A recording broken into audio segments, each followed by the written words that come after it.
increasing your income. And that's where I think as software engineers, that's an area that you can really, really lean into by, for example, increasing your skill sets.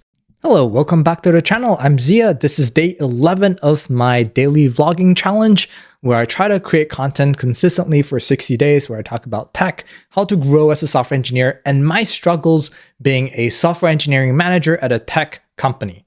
So today's conversation, I'm going to talk a little bit about finance, right? And that's something that I'm generally very interested in, not just in terms of how much money you make, but also in terms of how much money you actually save.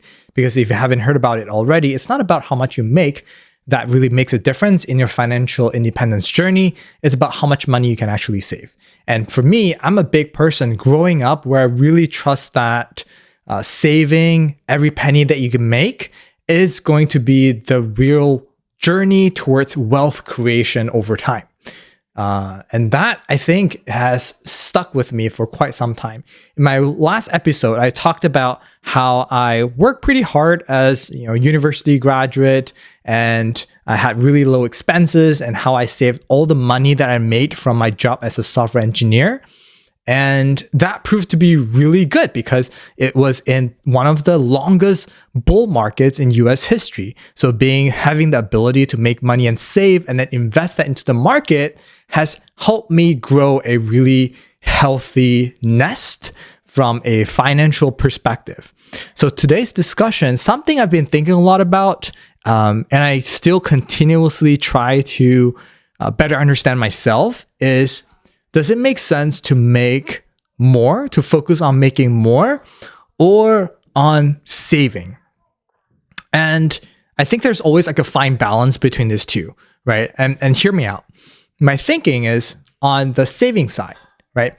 Obviously, if you're not making a lot of money and you're spending every single cent of it on necessities or on wants instead of your necessities, then obviously you're not going to have a lot of money saved up for you to invest, right? And if you understand anything about wealth creation, the most important thing is that you want to make money and use money to grow more money for you, right? Because if you think about it, the time and the hours that you have are very limited in a single day and over your lifetime, right? If you look at some of the wealthiest people in the world, Mark Zuckerberg, Elon Musk, Bernard Arnault, they're billionaires, and they didn't get that way by trading their hours for money.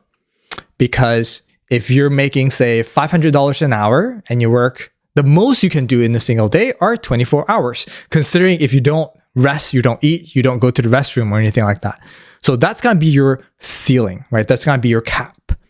And if you're not able to make more money that way, how are you going to actually generate more income for yourself?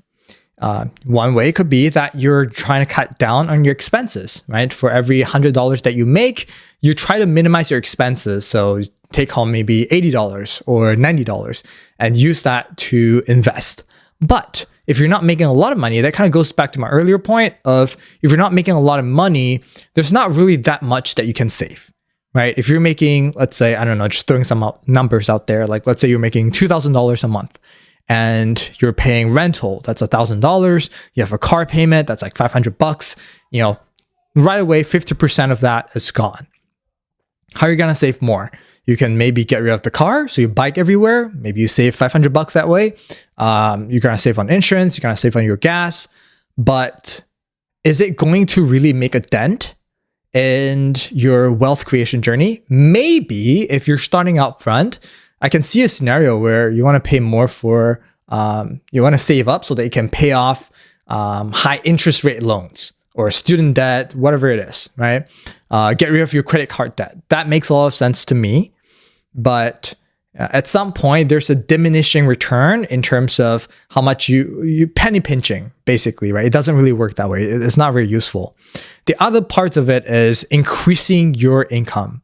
And that's where I think as software engineers, that's an area that you can really, really lean into by, for example, increasing your skill sets, right? For example, if you're an ML engineer, machine learning engineer today, you have a premium in the job market, right? Because everywhere they're looking for engineers who are able to build LLMs, who are able to leverage LLMs to produce business outcomes, right? So you can command a premium in that market. So today, for example, if your yearly salary is say like $100,000, by switching to a different company where your skill sets are much more desirable, where the company wants you more, maybe you can double that yearly salary and right there, right? In just a snap. The other way of increasing your income is by decoupling yourself from the number of hours that you work. And this is what I really, really like, and something that I spend a lot of time thinking about, which is increasing leverage that way. For example, you can invest in the stock market, you can create a business, or you can create a YouTube channel that decouples the number of hours that you have from income that you make. Or maybe you can create a product, right? Let's say if you're a very good software engineer and you're an expert in React, you can write a book about React and best practices, design patterns, and sell that online.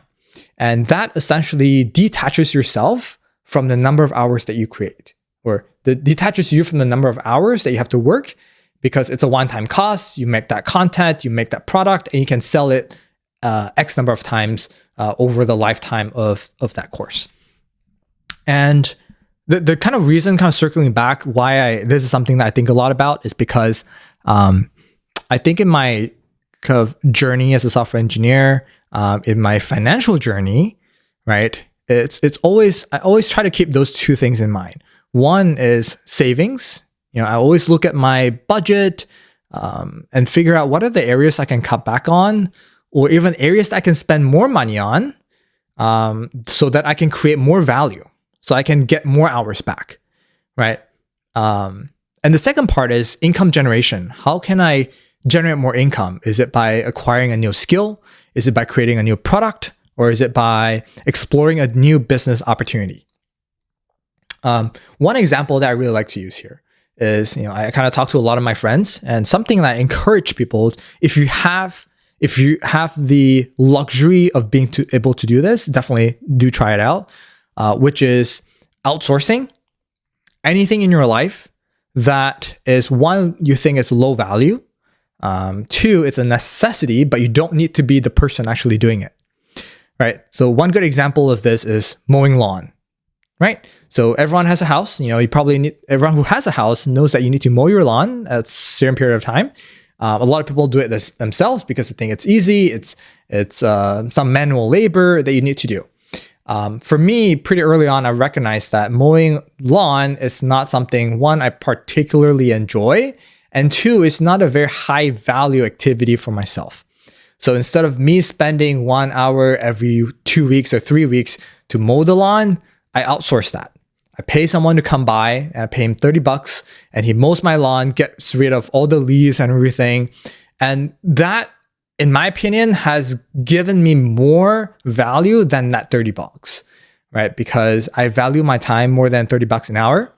And I think that it gives me a peace of mind that I can hire and so to speak expert who can take care of that work better than I can, and I don't need to maintain all of the equipment, the tooling associated that goes into mowing lawn.